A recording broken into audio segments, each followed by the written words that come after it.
Baik, teman-teman sekalian selamat siang.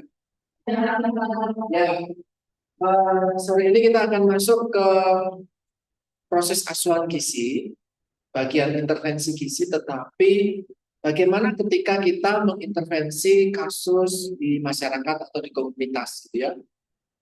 Kemarin kita sudah diskusi kalau intervensi itu domainnya ada, domain intervensi ada, bentuk intervensinya ada, intervensi gizi ada, berapa jenis? 5, ya. Intervensi gizi ada 5. Maka ketika kita menangani kasus di masyarakat, 5 intervensi gizi ini juga bisa dilakukan. Kemarin yang pertama memberikan diet. Apa bentuk intervensi gizi berupa pemberian diet kalau di lapangan? Kalau di individu case individu kan kita memberikan diet perorangan. Kalau di masyarakat bisa nggak kita memberikan diet? Memberikan makanan bisa nggak? Bisa, bentuknya apa? PMT, itu termasuk intervensi gizi. Selain PMT, apa? Yang diberikan 2 tahun sekali, itu namanya program tadi, ya, suplementasi itu juga makanan, ya kan? Makanan dalam tanda kutip dia suplemen itu diberikan, kan diberikan bukan per orang kan, orangnya sendiri-sendiri dosisnya kan enggak menyebar merata. Itu PMT itu pemberian intervensi gizi berbasis pemberian diet karena kasusnya banyak. Suplemen itu juga sama. Oke. Kemudian yang kedua setelah pemberian diet melakukan edukasi. Bisa nggak melakukan edukasi di masyarakat? Bisa, bisa banget bahkan. Jadi tidak harus edukasi itu sifatnya individu, di masyarakat bisa banget. Yang ketiga setelah edukasi, konseling. Bisa nggak konseling di masyarakat? Yuk, berpikir. Konseling tapi community. Bisa nggak? Kenapa?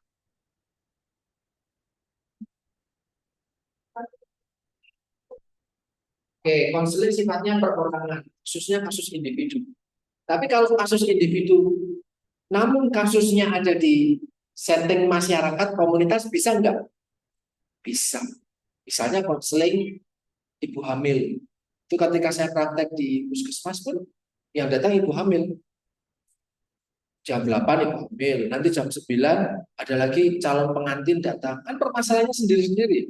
Tapi kan individual, tidak melayani langsung secara umum, secara community bareng. Kalau bareng itu pemberian edukasi. Tapi kalau konseling itu dia relatif case per case. Tapi kasusnya bukan di vaskes, kasusnya ada di komunitas masyarakat masalah gitu ya. Itu sebenarnya juga individual. Terus yang keempat, setelah konseling edukasi makanan terus memberikan ada kolaborasi. Maka tadi saya meminta teman-teman menyiapkan uh, buku kalian karena di situ teman-teman akan melihat kolaborasi itu isinya apa aja dan nanti saya akan tampilkan juga apa dokumentasi kolaborasi yang pernah saya lakukan. Jadi teman-teman akan belajar. Yang kelima, ya ada aksi yang berbasis populasi, kegiatan bareng-bareng untuk populasi. Bukan termasuk sebagai edukasi, tapi juga bukan pemberian diet. Berbasis populasi. Nanti kita juga akan coba diskusikan itu ya. Ini kemarin saya akan next dulu. Kemarin ini sudah setelah dilakukan assessment, kita melakukan diagnosis, kemudian ini kita sekarang masuk ya. Kita akan masuk ke intervensi yang berbasis komunitas.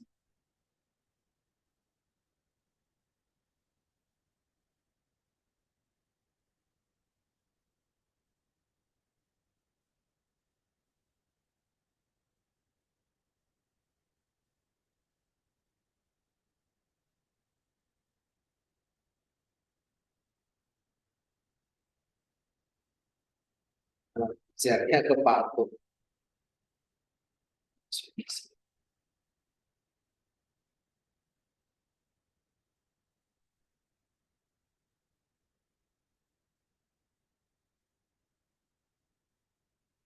Nah, yang pertama masuk dari sini. Kemarin kita sudah menemukan prioritas diagnosis. Kenapa harus diprioritaskan? Berarti diagnosanya ada lebih dari satu. Kan permasalahannya banyak, atau di individu aja permasalahannya banyak, apalagi di komunitas. Banyak sekali permasalahannya. Kemudian kita pilih berdasarkan evidence base. Kalau teman-teman sebentar dari buku mata kuliah MPK tadi, Bu Istiti atau Bu Ima, diajarkan nggak metode priority? Pakainya apa? Hmm? Pakai PSCM apa itu? Prioritas.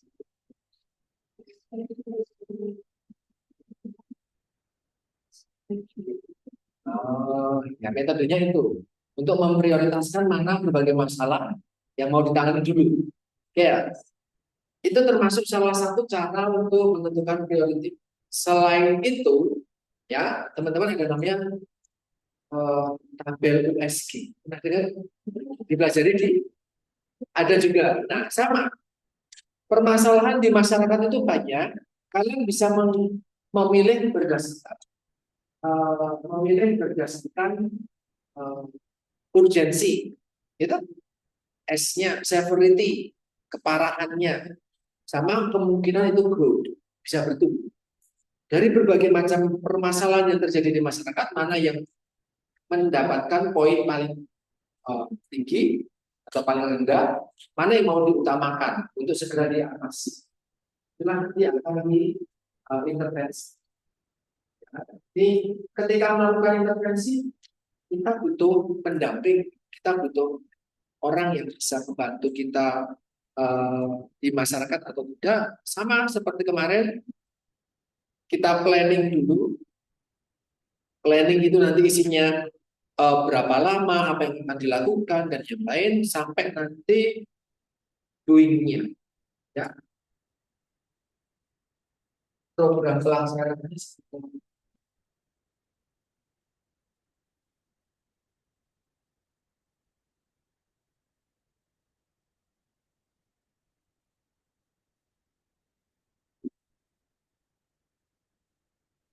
setelah direncanakan kemudian dilaksanakan.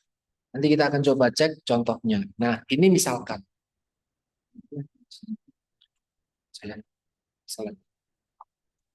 Penetapan intervensi berdasarkan diagnosis etiologi, kemudian fokus pada isu yang akan ditangani berupa aksi atau kegiatan berdasarkan sumber-sumber daya yang ada. Misalnya eh, strateginya, misalnya di sini dimaksudkan untuk narasi aja ya, ini bicara tentang strategi itu apa, tujuannya apa.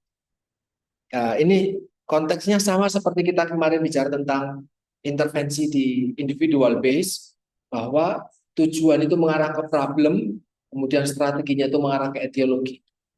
Ya, jadi intervensi itu untuk menyelesaikan etiologi, dan bentuk intervensinya juga menyelesaikan etiologi tadi. Tujuannya mengarah ke problem. Sama. Kalau problemnya misalnya eh, rendahnya cakupan ASI eksklusif, misalnya rendahnya rendahnya cakupan asupan ASI eksklusif. Misalnya targetnya 86%, ternyata cakupan tahun 2025 misalkan hanya 70% atau bahkan mungkin 40%. Itu problem atau bukan? Iya, karena targetnya 86, tapi ternyata cakupan ASI eksklusif artinya dari 100 balita hanya 40 balita yang ASI eksklusif. Sisanya belum. Pada targetnya 80 balita atau 80% ASI eksklusif. Maka tujuan intervensinya yang meningkatkan cakupan ASI. Caranya bagaimana? Etiologinya apa? Rendahnya cakupan ASI eksklusif karena kurangnya pengetahuan bisa. Maka strateginya dengan memberikan pengetahuan, edukasi, gitu ya. Bentuknya ya mungkin apa namanya edukasi di masyarakat. Terus butuhnya butuh leaflet, butuh media, butuh LCD dan yang lain gitu loh. Bedanya di intervensi secara individual, kalau masyarakat segala macam urusannya itu ditulis. Lokasinya di mana, kapan, butuh alat apa, medianya apa, materinya bagaimana, siapa yang ngasih. Kalau di masyarakat, teman-teman ini akan relate sama mata kuliah MPG. Kalian diminta untuk bikin SAP. Sudah sampai situ? SAP, Satuan Acara Pelajaran. Jadi ketika memberikan edukasi, apa bentuk edukasinya? Kapan? Materinya apa aja? Rundown kegiatannya apa aja? Itu namanya SAP. Ya nanti saya yakin teman-teman pasti akan membuat itu ketika nanti mungkin pendidikan gizi. Ada mata kuliah itu atau belum? Ada ya? Atau mungkin di mata kuliah MPG. Itu pasti akan kesini. Ya, sebagai bentuk intervensi. Nah, ini intervensi misalnya bertujuan untuk memberikan solusi, teman-teman bisa bacanya cuma sekadar narasi ya, kemudian outputnya sama indikatornya seperti ini. Outcomes dari asuhan gizi yang dijalankan di masyarakat ya, misalkan prevalensi anemia pada ibu hamil turun dari berapa menjadi berapa, itu adalah outcomes. Nah, indikatornya apa? Ya, indikatornya ya cakupan atau persentase apa namanya yang dapat diukur. Oke, enaknya kalau contoh langsung ya bisa lebih memahami dengan baik. Mohon maaf karena ini case-nya apa namanya legal sekali belajar. Teman-teman bisa lihat di gadget masing-masing ya. Langkahnya sama seperti secara individu. Yang pertama adalah antropometri dulu.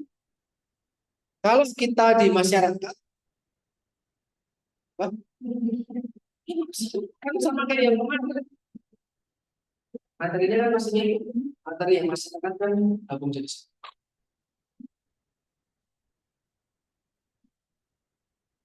Belum saya hapus.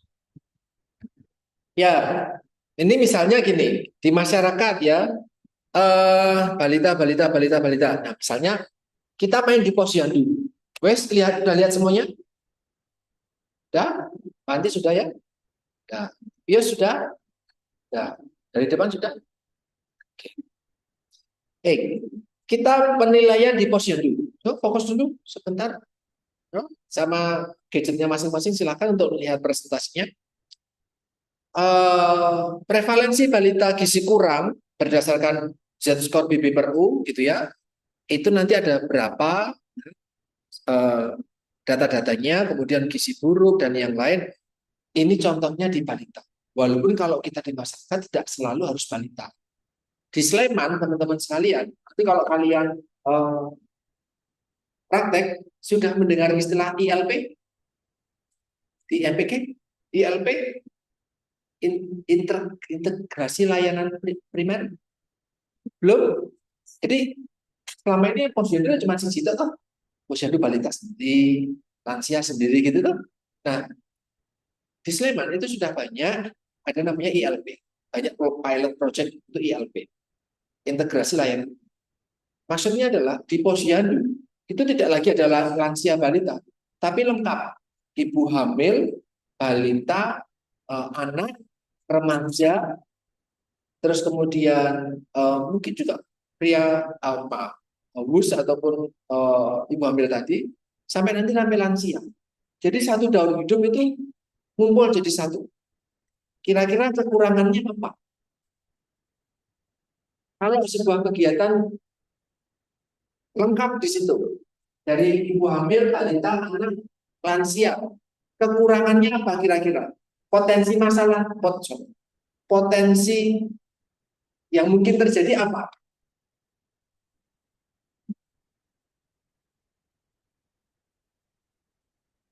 Kalau di satu posyandu kumpul, ada balita, ada ibu hamil, ada anak, ada lansia, jadi satu. Kira-kira apa yang kemungkinan terjadi? Bisa dibayangin? Pernah ke posyandu? Apa yang kira-kira terjadi? Apa, Mbak? Karena ramai banget betul. Itu yang terjadi. Ramai banget. Kemudian bingung kadernya. Ya, kan? Tapi potensi apa yang positif di situ?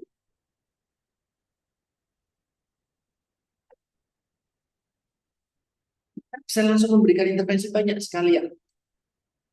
Terus kalau petugas kesehatan kan bisa langsung ada di situ juga. Karena 5 meja akan jalan.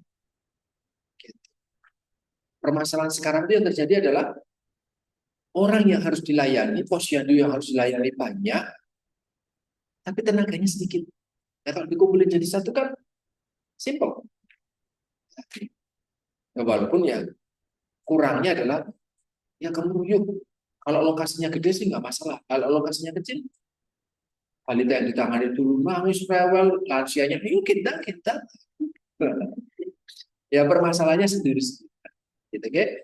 Belum semua tempat menerapkan ILP, tapi kayaknya akan dilakukan. Ya. Terus kemudian ini ada beberapa cakupan N per D. Ada kemudian 2T. Apa itu 2T? Saya pernah ngomong itu belum ya? Pernah belum ya ngomong itu? Pernah? T, N per D pernah ngomong? Itu enggak maksud. Nah, oke. Saya pernah ngomong soal N per D.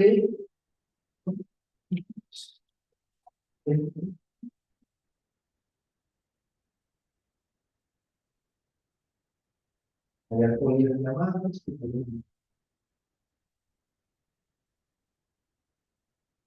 itu betul.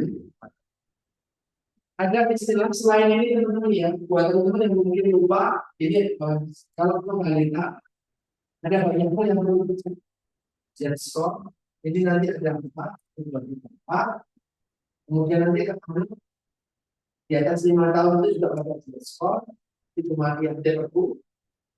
Ya. Terus kalau posyandu yang ada di SKN. Nah, pernah saya menjelaskan SKN ini? Pernah. Itu saya nggak perlu jelaskan lagi. Teman-teman perlu mengambil data itu. Cakupan yang penting. Kan berarti berapa targetnya, berapa realisasinya. Ketika realisasinya di bawah target, so tidak sesuai. Ya. Ya, tapi jangan pakai angka di bawah ya. Tidak sesuai target gitu aja. Karena misalnya ada namanya nanti misalnya cakupan mengalihkan diare. Misalnya targetnya misalnya 10 kasus per tahun. Ya kalau di bawah 10 kasus ya bagus dong sesuai target. Jadi tidak selalu kata di bawah ya, maaf saya koreksi. Tetapi sesuai target. Teman-teman perlu melihat itu. Oke, kemudian ini, nah ini kemarin keluar di UKOM untuk dietitian. Di tabel ini, ya, ketika ada masalah di atas berapa tadi 10, di atas 30, 10%, 20%, 30%, dan di atas 30%, prevalensinya tergolong apa sih permasalahan tersebut? Ini juga menjadi salah satu kategori di dalam kalau kalian mau menentukan priority, masalah prioritas. Gitu tuh. Kan nanti akan ada prevalensi. BB per U, TB per U, BBPTB, IMT per U.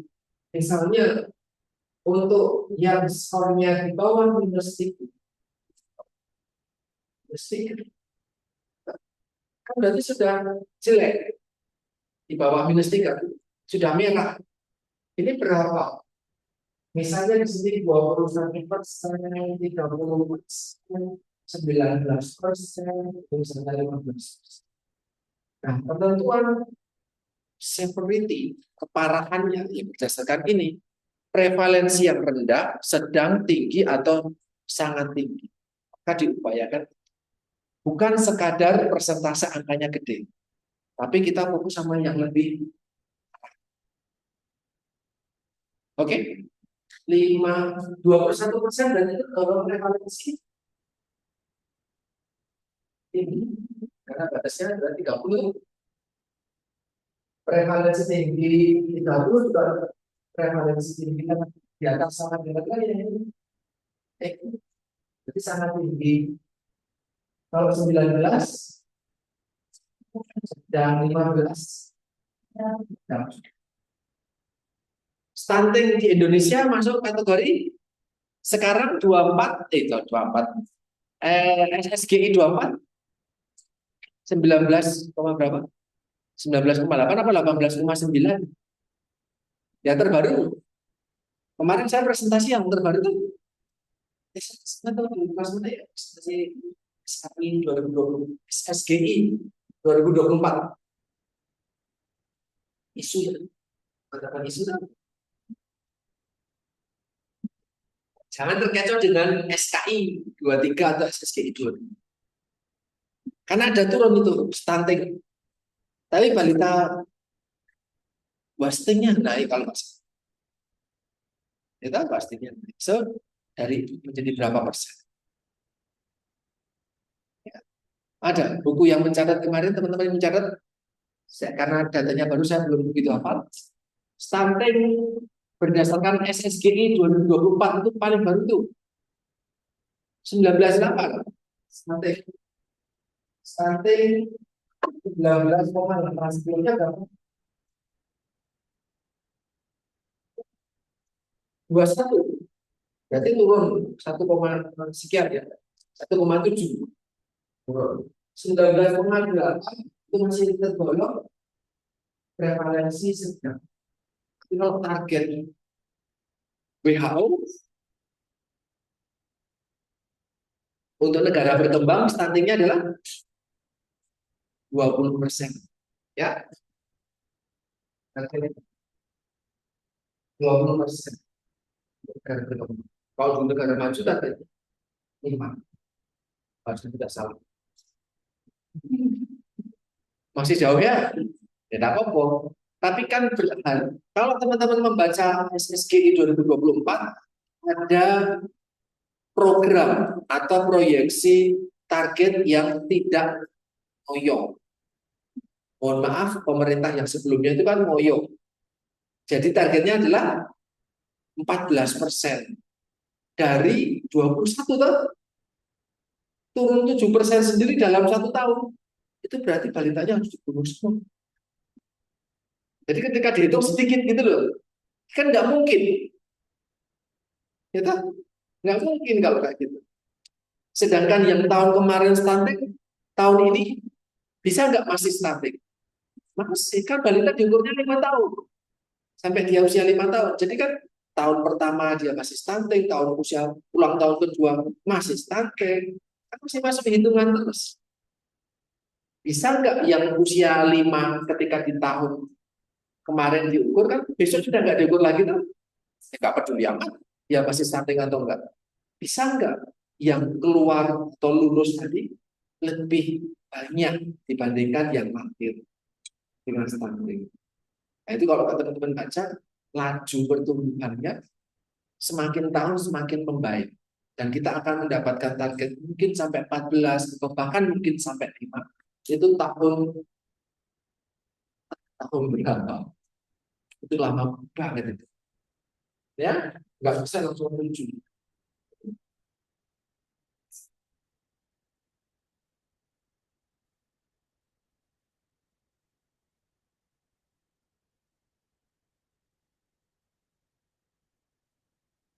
Oke, oke, kemudian selain antropometri kita juga ambil riwayat. Ini teman-teman, kalau di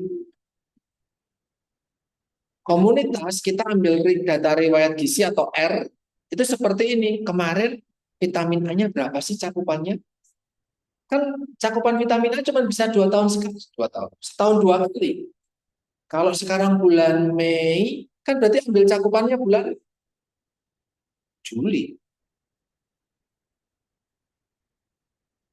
Agustus. Memang sudah terjadi Agustus. Kalau sekarang bulan Mei, saya minta cakupan vitamin A di tempatku, maka kamu dapatnya pada bulan Februari tahun 25 dibandingkan dengan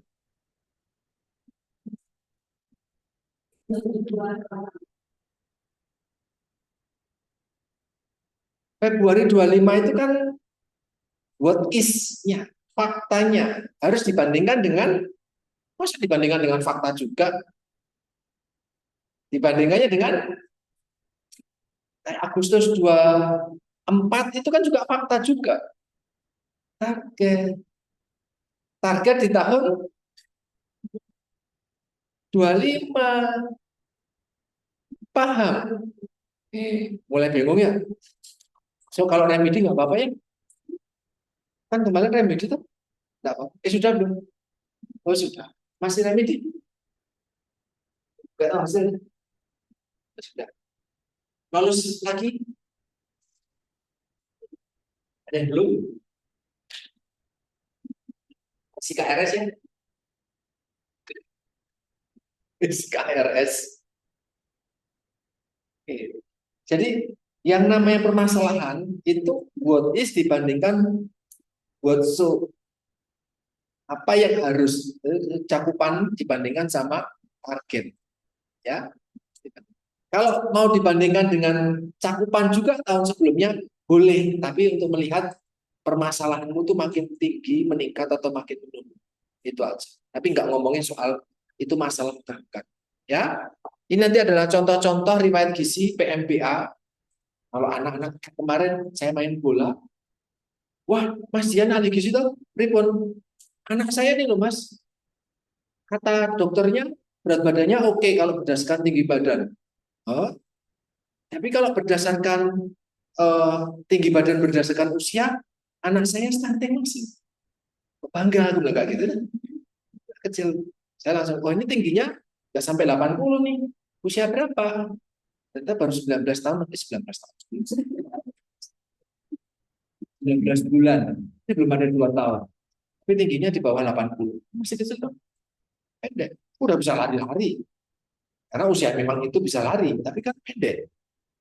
Tapi berat badan per TB, BB per TB-nya normal. So, kalau BB per U-nya means kira-kira dia kurang.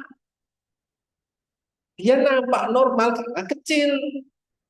Tapi kalau dilihat dari usianya, kurus.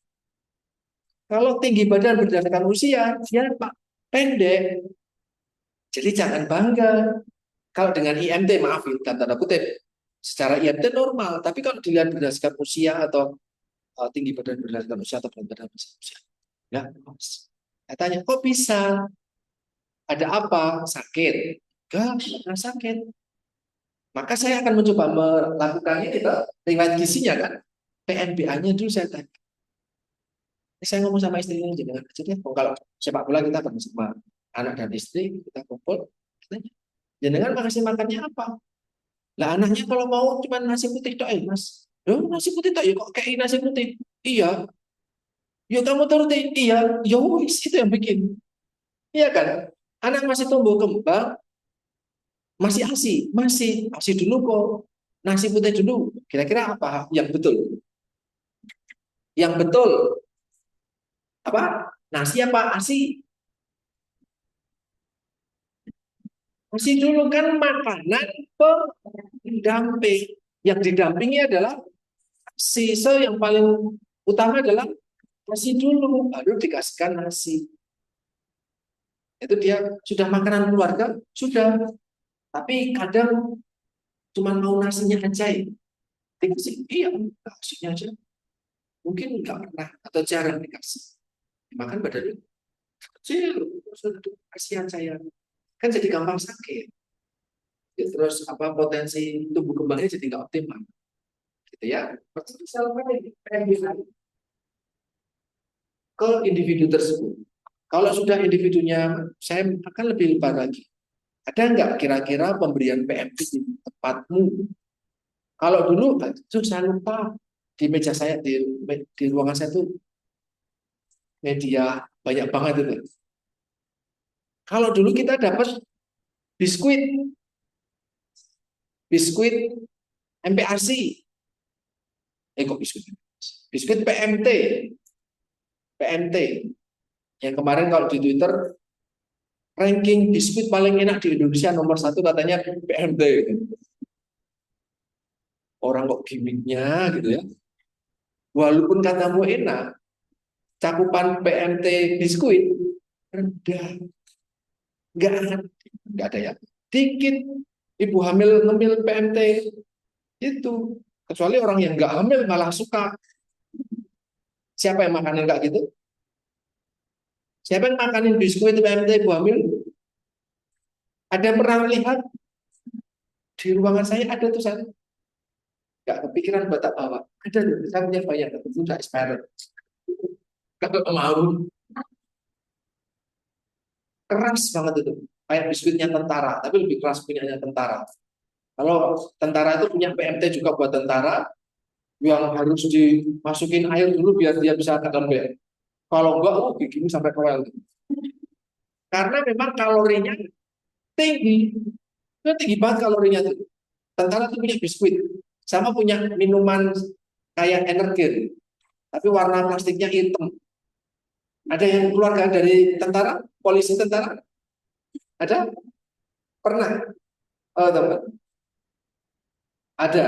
Tahu tak maksudnya? Imukal apa imukal namanya? Ya, tak? Ya. Bentuknya seperti energen, tapi ketika diseduh, wah kenyangnya sampai ke depan.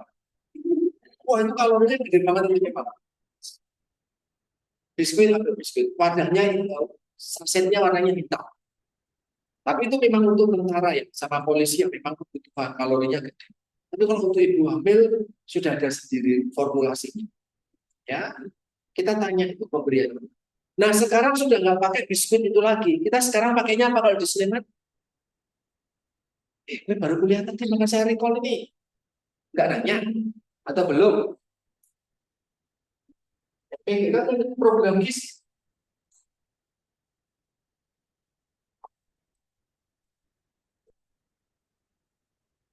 Sekarang di Sleman itu PMT-nya makanan lokal, bukan lagi biskuit.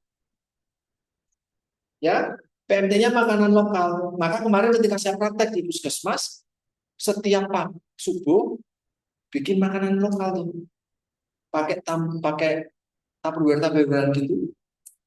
Berapa yang balita gizi buruk gizi kurang, ibu hamil dengan KEK itu dikasih dimasakin lengkap, menunya 10, siklus 10, ya seminggu 7 tuh, setiap pagi sih 6 kali snack, 1 kali makanan padat full meal. Maka ketika snack ya bener-bener, misalnya kayak kami waktu itu bikinin, ya dibikinin nogosari sama bola-bola daging dan bakmi.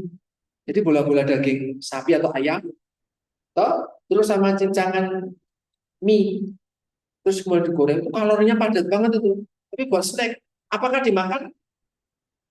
Apakah dimakan sama bumil yang KEK? Enggak. Emosi nggak sih? Masak dari subuh, tak antar ke rumahmu. Saya tahu kamu hamil dan kamu KEK. Saya antar ke rumahmu. Pulau Nuwun jam berapa pagi? Mau ngantar apa? PMT untuk ibu. Oh ya, cuman oh ya aja. Sama yang kemarin kan ada wadahnya yang kemarin tuh. Yang kemarin saya ambil. Tak antar. Apakah dimakan? Oh, ada waktu itu saya emosi betul. Tapi dalam hati aja.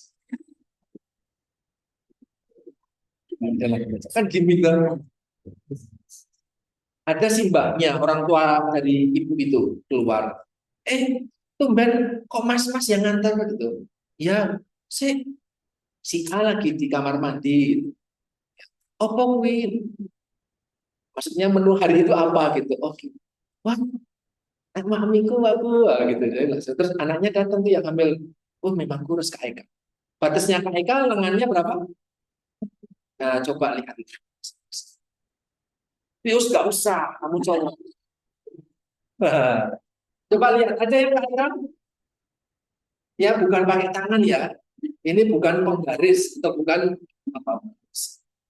Bukan betis yang syukur, bukan betis tapi lila. Ada lingkar lengannya yang masih kurang kira-kira. Suster nggak usah. Ada, Pak. Ya, suster, ya walaupun untuk seorang wanita, tapi ini lebih ke ibu hamil. Tapi paling nggak suster jadi tahu kan, oh bisa ngasih tahu orang lain. Ada banyak di sini yang masih kurang, saya lihat. Mepet-mepet akan mungkin kurang. Jangan-jangan dibuka lengannya tulang doang. Ya, itu kayak itu. Apakah baik untuk segera hamil? Tidak. Tapi please, omongan saya jangan dibalikkan. Itu dulu terjadi soalnya. Saya niatnya baik. Oh, masih kurang. Mbak, makan yang banyak. Kalau jodoh sudah ada, ditingkatkan dulu status gizinya. Habis itu terserah itu. Tapi sayangnya ditangkap berbeda sama orang yang sudah berarti gabung. Ternyata ditangkap berbeda. Sehingga semester depan dia diminta untuk cuti. Maksud saya ya, belum menikah masalah. Tidak jadi bermasalah. Ya jadi, kok kamu kayak gitu sih? Kan Bapak bilang bu. Ya tolong jangan jangan dibalikkan faktanya. Bukan kayak gitu ya, permainnya bukan kayak gitu. Bukan gitu progres. Ya, yang sekali nggak paham. Nangkepnya malah bukan yang lain ya, nilainya segitu. Nah itu juga ternyata ketika datang ibunya hamil datang, apa itu mas oh niki oh ya banyak gokoe banyak dimakan. Mbaknya seneng kok. Nah, sudah berbuat. Saya masak buat ibu biar ibu nggak keinget. Tapi ternyata justru dimakan oleh keluarganya yang lain. Dan itu ternyata saya tanya sama kader yang mendampingi saya, wis biasa mas. Ya sudah.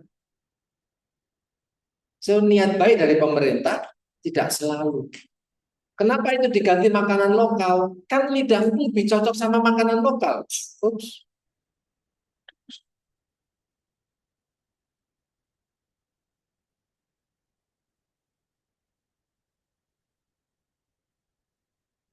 Kamu mengganggu saya kerja.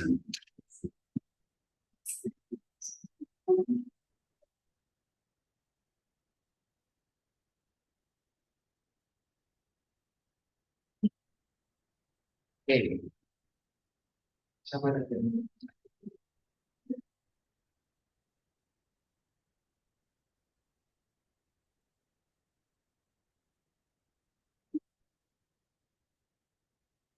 Ya, kita lanjut ya. Jadi pemerintah sudah mengganti biskuit PMT, baik itu ibu hamil ataupun untuk balita. Untuk Sleman ya, saya tidak tahu kalau untuk wilayah lain, tapi Sleman sudah diganti. Karena PMT balita berupa biskuit itu daya terimanya rendah, mungkin bosen, mungkin covernya jelek, karena nggak ada merek-merek yang menarik gitu, karena fontnya mungkin ya aku banget kayak skripsi itu logo Kemenkes terus langsung apa metalik lagi warnanya. Betul? Beda-beda seperti kalau kalian makan Oreo, warnanya menarik, rasanya enak. Padahal biskuitnya enak nggak? Enak. Biskuitnya enak. Saya pernah ketika S2 dulu kunjungan ke pabriknya di Sukoharjo. Oh bagus, biskuitnya enak. Ada bakmi juga, mie juga produksi. Tapi sayang sekali, malah banyak ibu hamil yang kan dikasihnya langsung sak renteng. Sak kerdus, sak renteng. Anak-anak juga dapatnya sak renteng atau satu kerdus untuk 1 bulan atau untuk 1 minggu. Apakah dimakan oleh anak atau ibu itu? Tidak. Dimakan oleh kakaknya, dibawa kemana, bagi-bagi tetangga. Termasuk ketika saya bekerja di sini dulu ada karyawan yang ambil mendapatkan PMT itu, kamu tahu dibawa ke kampus. Mas Dian gelem biskuit. Lu itu kan buat kamu. Wah, aku bosan. Oke, ono sak tas kan ning omah dibagi-bagi ke. Ya enak tuh itu soalnya tuh untuk kaum yang lapar kan cocok. Tapi kan nggak sesuai sama tujuan. Itu yang jadi jelek. Paham ya? Di permasalahan di masyarakat sudah ada intervensi dari pemerintah ND, nutrition delivery, pemberian diet, tapi ternyata tidak selalu cakupannya bagus. So, ini mata kuliah relate sama mata kuliah tadi Bu Istin. Program masyarakat, ya, program gizi, manajemen program gizi. Kalau cuma menentukan masalah dan ngasih intervensi tok, angkat tangan, apakah selalu berhasil? Belum tentu. Dipastikan bisa nggak sampai ke klien atau sasaran tadi. Ini cakupan D per S untuk wilayah lain dan balita-balita mendapatkan pelayanan everything nanti bisa dibaca.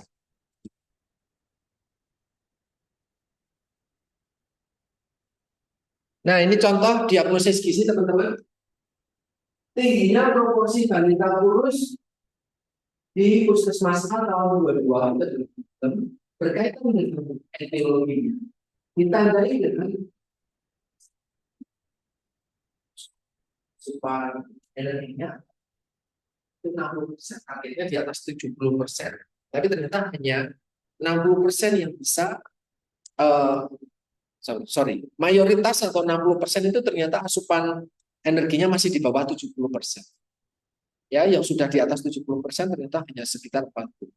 Ini pun masih bisa ditambah lagi dengan berapa angka balita kurusnya. Ya, tanda gejalanya masih bisa ditambah dengan proporsi balita kurusnya di bawah mana, tanda gejalanya tidak harus satu.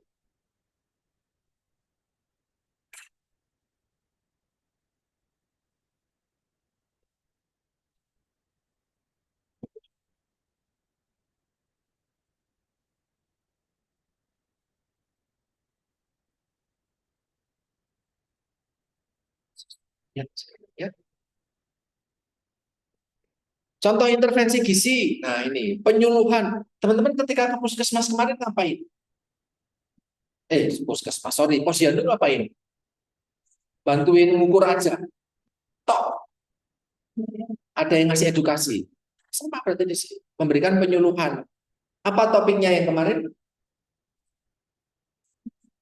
Hmm? Apa? MPASI? Cara bikin MPASI. Kamu yang ngajarin apa kamu yang diajari? Ngajarin. Karena biasanya kadang-kadang lebih jago tuh.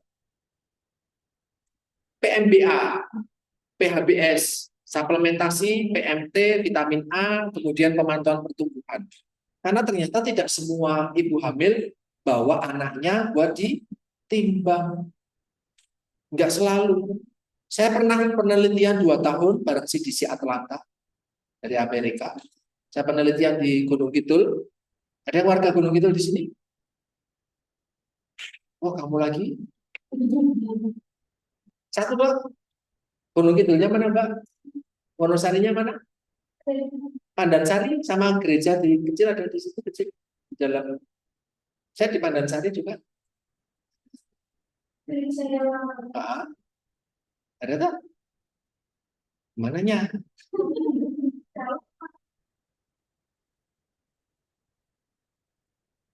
Saya pernah di Gunung Kidul, tapi bukan di Pandansari, ke tempat kejadian perkaranya ini, TKP-nya. Ya. Bu, mana KMS-nya? Oh, KMS. KIA. Buku KIA-nya ada nggak? Oh, ada, Mas. Apa yang terjadi pada buku tersebut? Kan saya mau melihat ini, pertumbuhan. Terbakar. Ternyata buat wadah lele. Tadi malam mati lampu, Mas. Terus saya nggak lihat piring, nggak lihat apa, wis ambil buku kayak nunggu tataan nilai. Saya mau minta buat lihat berat badan bayi ini kemarin bulan lalu berapa sih, bulan sebelumnya berapa sih, bukunya tinggal separuh, separuh, benar-benar separuh, ya tanpa rasa bersalah. Ini Mas, saya memoto itu tapi dokumentasinya itu di mana saya lupa. Itu menarik banget buat saya, bahwa ternyata tidak semua orang aware dengan KI, nggak semua. Terus kemudian banyak warga-warga di tempat tertentu itu ternyata juga tidak melakukan penimbangan karena ada oknum, ya, apa namanya, pemuka masyarakat tertentu yang bilang tidak usah berurusan dengan pemerintah atau fasilitas kesehatan atau diukur-ukur anakmu atau disuntik atau diimunisasi mengko-opo mengko-opo mengko-opo. Dan warga di sana sangat menghormati beliau-beliau ini. Ya sudah, cakupan vitamin A-nya sangat sedikit, cakupan mulai dari MPAS-nya sangat sedikit, ASI eksklusifnya sangat sedikit, tapi kematian bayi tinggi, diarenya tinggi. Pernah ada ibu dengan anak 5. Ini miris banget ketika saya mendengar cerita dari dari puskesmas dan dari kader. Anak yang pertama dan kedua meninggal, cuma selisih 2-3 hari. Dan orang tuanya nggak apa-apa, kan anak milik Tuhan. Ya wis rapopo. Itu karena penyakit menular waktu itu. Apa? Leptospirosis atau apa waktu itu. Di Gunung Kidul masih banyak leptospirosis. Karena kencing tikus. Ya, atau leptospirosis atau apa, saya lupa, mohon maaf, saya lupa. Tapi karena udah anaknya sakit, itu anaknya sakit, yang anak ketiga itu sakit, ayo dibawa, mumpung masih hidup, nggak usah nanti dikasih bawang lah atau dikeroi atau apa sembuh, ya bawa puskesmas, karena sama rumah sakit sama puskesmas itu nggak jauh, nggak usah. Kader datang menjenguk, nggak usah, apa-apa, ya meninggal. 3 anak meninggal tuh, cuma selisih minggu dan hari. Dan is okay, orang keluarganya oke-oke aja. Ini kan jadi sesuatu hal yang miris. Tapi kamu punya kewenangan untuk memaksa? Tidak. Maka kalau berhubungan dengan masyarakat, tadi ada pihak yang membantumu nggak sih kira-kira? Mendampingi kamu nggak sih untuk melakukan edukasi? Karena nggak selalu bisa masuk langsung. Apa yang menurutmu baik dan benar belum tentu cocok sama mereka. Kebiasaan, perilaku, dan yang lain. Di Indonesia bagian tertentu, saya nggak akan mendeskripsikan ya, itu pernah saya diceritakan sama profesor saya di UGM waktu. Ibu hamil yang baru melahirkan, itu akan diasingkan di luar rumah. Dia akan dibuatkan rumah tersendiri, di mana dia lokasinya di atas, kemudian dari bawah dibakar sampah-sampah tertentu. Dia nggak boleh pakai celana dan yang lain. Dan asapnya itu katanya bisa membantu menyembuhkan luka pasca bersalin dan luka. Tapi apakah itu baik? Dari kesehatan justru tidak. Risiko infeksinya tinggi. Jadi kematian ibu pasca melahirkan tinggi. Itu susah kan jadinya toh. Kita kalau mau masuk melawan adat dalam tanda kutip, melawan budaya, melawan norma yang sudah berlaku, kebiasaan yang sudah berlaku. Tapi ya susahnya itu. So kita pegang ada istilah toga toma, tokoh agama, tokoh masyarakat, dipegang. Masih pengertian beliau-beliau, ajak beliau, karena beliau yang paling powerful di wilayah-wilayah. Kalau di sini mungkin nggak begitu berpengaruh juga. Romo-romo kan dipanuti sama warganya. Romonya bilang tidak, warganya jangan suntik TBC, besok kan ada vaksinasi TBC. Romonya bilang enggak, oh teman-teman pasti akan bilang enggak. Tapi ketika mereka bilang iya, maka akan menurut. Saya nggak akan mendeskripsikan satu agama. Ini banyak, kan nggak semuanya mendukung, gitu kan? Nggak semuanya mendukung. Tokoh masyarakat, tokoh itu penting. Kemudian selain toga toma yang dilibatkan, yang berikutnya yang penting adalah media. Media itu penting. So kalau nanti di mata kuliah pendidikan, saya nggak mengajar lagi di situ, tetapi saya yakin ada teman-teman diajarkan cara membuat media.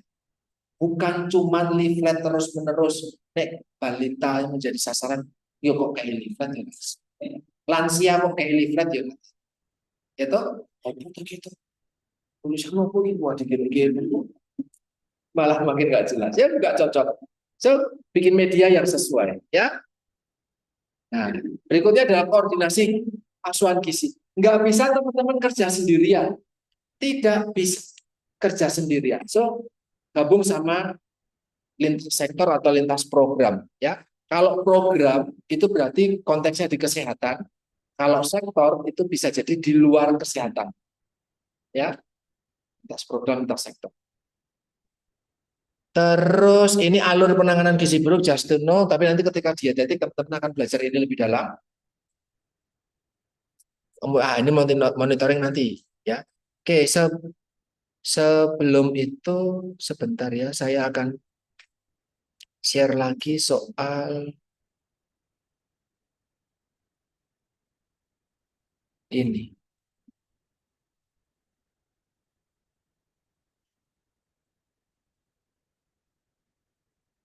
Sebentar. Eh,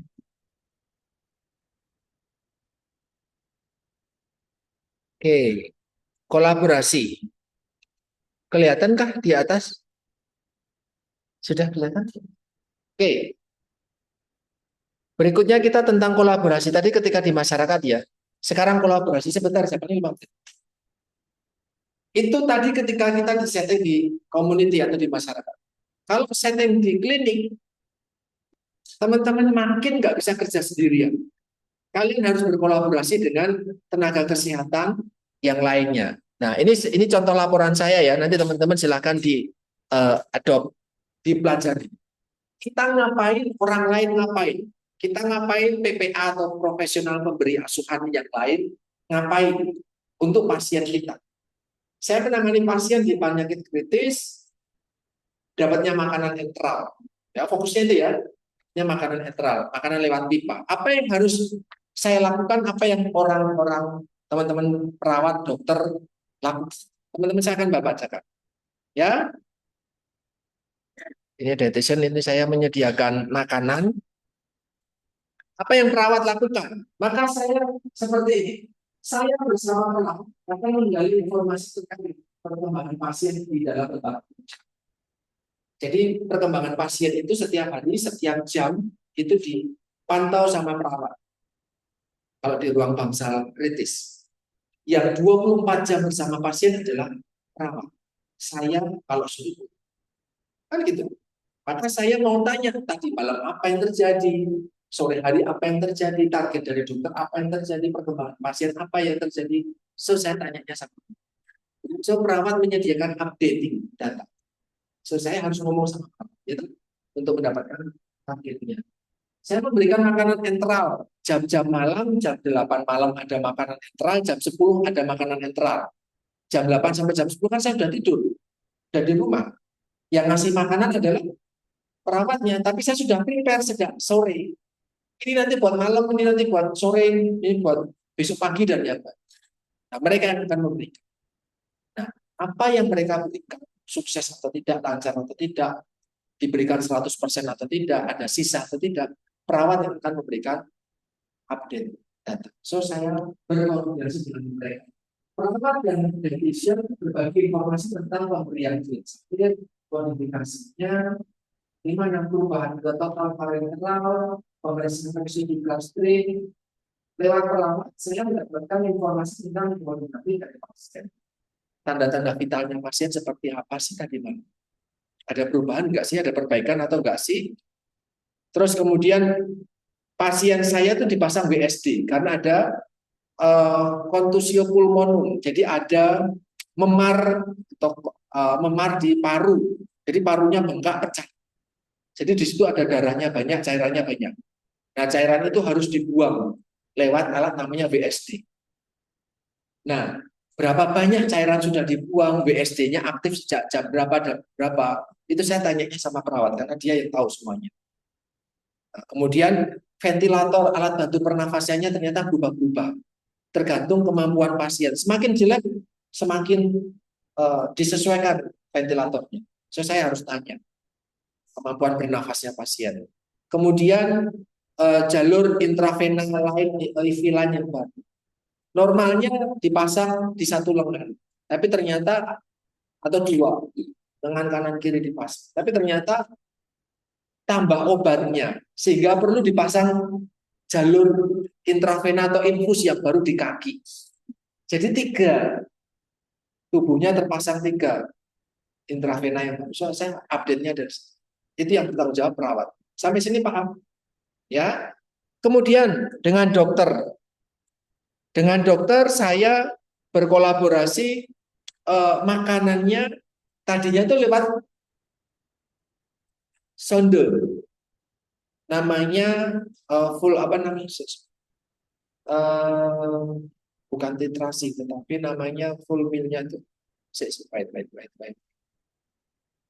bolus. Ya, untuk teman-teman keperawatan, bolus, bolus itu kan makanan yang kamu telan masuk lambung itu kan disebut bolus. Tapi untuk keperawatan, bolus itu adalah pemberian sonde yang lewat pipa langsung. Misal ya satu porsinya 200 cc atau 100 nasi. Materi saya susah dan saya nggak mau ulang. 150 cc misal pemberiannya. Maka ketika ini masuk sekali, ini namanya bolus. Pemberiannya berupa bolus. Langsung 150 cc untuk jam 2 misalkan. Paham ya? Jadi satu kali pemberian langsung 150 atau 50 atau 100 atau 200. Tapi sekali pemberian itu namanya bolus. Tapi pada pasien saya mengalami kondisi yang jelek karena residunya banyak. Residu banyak artinya penyerapannya bagus atau jelek? Jelek karena harusnya dari lambung sudah habis dalam 3 jam masuk sel khusus halus gitu. Tapi setelah 3 jam ternyata masih ada sisa di lambung. Kan berarti makanan tidak dicerna sama lambung. Kalau saya berikan bonus lagi kan berarti makin penuh lambungnya. Pasiennya kan nggak berdiri, pasiennya tidur. Kalau tidur makannya kan bisa naik dari lambung ke esofagus. Ke esofagus jangan-jangan nanti masuk trachea, masuk ke paru. Munculnya namanya apa namanya? Aspirasi. Makanan masuk ke paru, meninggal pasiennya. Karena paru-parunya terhambat makanan. Nah, untuk itu harus ngecek residu. Karena masih ada residu, saya nggak bisa kasih bolus. Saya mintanya kontinus. Jadi dititrasi. Jadi kayak infus. Paham? Kan infus kan tes, tes, tes gitu kan. Nah, maka makanan enteralnya setetes-setetes. Maka dipasang IV line yang baru. Karena IV line ini untuk obat. Sama untuk infus dan yang lain. Kan harus tetap makan. Nah, cek. Nangkep ya maksud saya ya. Saya koordinasi sama dokter bahwa dibutuhkan terapi kontinus atau kan diberikan dextrosa 50%. Nggak bisa pakai enteral lagi nih. Dapat dextrosa. Dextrosa lewatnya intraven itu parenteral. Bahkan diskusi sama dokter untuk pemberian smokepapivir sebagai parenteral. Karena kalau pakai enteral doang nggak cukup. Nggak bisa langsung 50 atau 100. Setetes-setetes. Sejam cuma 10 cc. 1 sendok sejam. Kan berarti dikit banget. Kalau bisa 24 jam kan berarti cuma 200 cc sehari. 24 jam cuma segelas. Yang tadinya bisa sekali pemberian. Ini dipakai untuk 1 gelas itu 1 hari. Kan jadi risiko malnutrisinya naik. Paham tuh? Maka saya meminta ada tambahan gizi secara parenteral. Sama dokter. Dokternya menyetujui diskusi. Kemudian ini dibutuhkan protokol enteral parenteral karena seharusnya atau baiknya makanan parenteral itu diberikannya ada yang bilang hari ke-7 atau hari ke-10. Tapi pasien tidak bisa menunggu selama itu. Hari ketiga sudah diberikan parenteral. Jadi kan tidak sesuai dengan SOP dalam tanda kutip. Tidak sesuai dengan protokol, tidak sesuai dengan aturan main. Karena kalau diberikan parenteral tidak lagi ada makanan lewat usus toh. Kalau kemarin saya di semester 4 saya ngomong pentingnya menjaga mukosa usus biar bisa tetap baik. Ada makanan enteral. Isu tuh nanti minggu depan, besok, wow cepat sekali. Nanti saya akan ngomong soal itu. Ya, pentingnya makanan enteral. Ya, kenapa makanan parenteral dalam tanda kutip ditunda sampai hari ke-7 atau 10. Oke, itu sudah sign kalau saya harus segera keluar. Oke, itu teman-teman sekalian, ini kalau kolaborasi ya. Terus kemudian bedanya sama koordinasi. Kolaborasi itu sesama PPA, profesional pemberi asuhan, dokter, perawat, farmasi, dan yang lain. Tapi kalau koordinasi sama non medis, sama keluarganya. Pak, Bu, tolong disupport bapaknya biar bisa mau makan. Gitu tuh. Tolong disuapin. Terus kemudian saya minta juga sama tenaga pramusaji. Saya berkali-kali memesan ke pramusaji biar hadir yang komunitas sendiri. Pramusaji kan bukan nakes. Maka itu masuk tergolong sebagai kolaborasi, koordinasi, bukan kolaborasi. Sampai sini teman-teman paham?